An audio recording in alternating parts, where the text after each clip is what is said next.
នឆ្លងសាលាផ្ទះបាយវត្តអរតនស្រីមង្គលហៅវត្តទំនប់តកួនអាត្មាភាពយើងខ្ញុំជាអាចារ្យគណៈកម្មការនិងលោកអាចារ្យពុទ្ធបរិស័ទចិត្តឆ្ងាយនិងពុទ្ធបរិស័ទចំណុះជើងវត្តអរតនស្រីមង្គលហៅវត្តទំនប់តកួនដែលស្ថិតនៅភូមិទំនប់តកួនឃុំឃ្លាំងមាសស្រុកបវលខេត្តបាត់ដំបងបានស្រុះស្រួលមូលមតិគ្នាជាឯកច្ឆន្ទបានប្រារព្ធធ្វើបុណ្យឆ្លងផ្ទះបាយដែលទើបនឹងសាងសង់រួចរាល់ជាស្ថាពរនិងដើម្បីប្រមូលបច្ច័យយកមកកសាងកុដិបន្តដែលមានចំនួន5បន្ទប់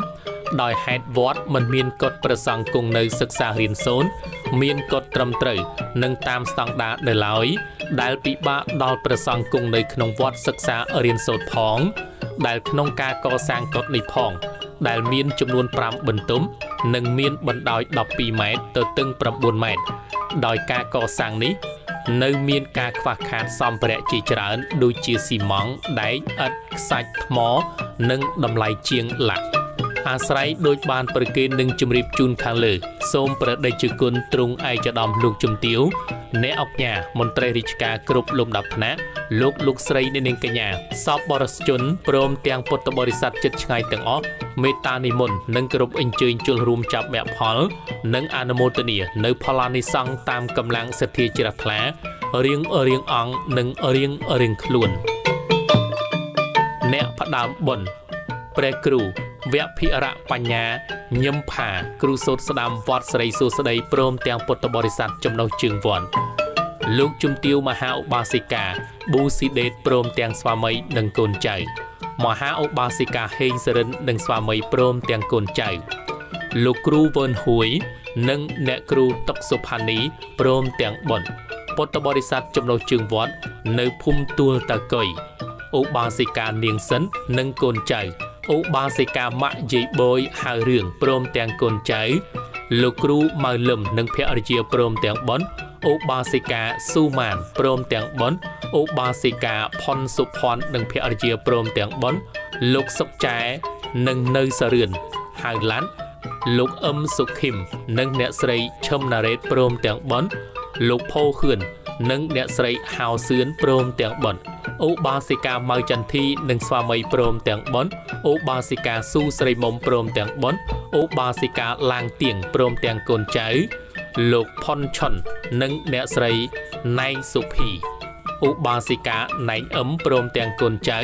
អ្នកស្រីទីស្រីតូចនិងស្វាមីព្រមទាំងបុណ្យ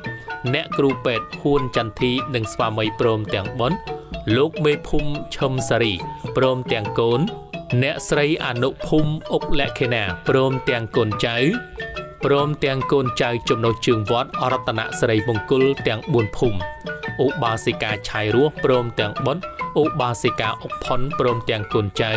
ឧបាសិកាកឹមស្រុនព្រមទាំងញាតិព្រះធម៌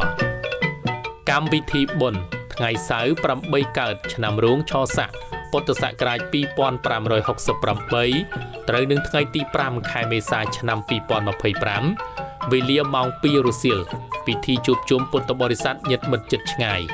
វេលាម៉ោង 2:30 នាទីរសៀលប្រារព្ធបទនមស្ការព្រះរតនត្រ័យសមាទានសិលនិមន្តព្រះសង្ឃចម្រើនព្រះបរិត្តវេលាម៉ោង 3:30 នាទីរសៀលនិមន្តព្រះសង្ឃសម្ដែងធម៌ទេសនាវេលាម៉ោង 5 ល្ងាចអញ្ជើញភ្ញៀវកិត្តិយសពិសាភោជនាហារលោកព្រឹកឡើងថ្ងៃអាទិត្យ9កើតខែឆ្នាំដដែលត្រូវនឹងថ្ងៃទី6ខែមេសាឆ្នាំ2025វេលាម៉ោង 7 ព្រឹកប្រគេនជាគូចំពោះព្រះសង្ឃវេលាម៉ោង 8 ព្រឹកពិធីរាប់បាតព្រះសង្ឃវេលាម៉ោង 9 ព្រឹកវេឆ្លងផ្ទះបាយប្រគេនព្រះសង្ឃ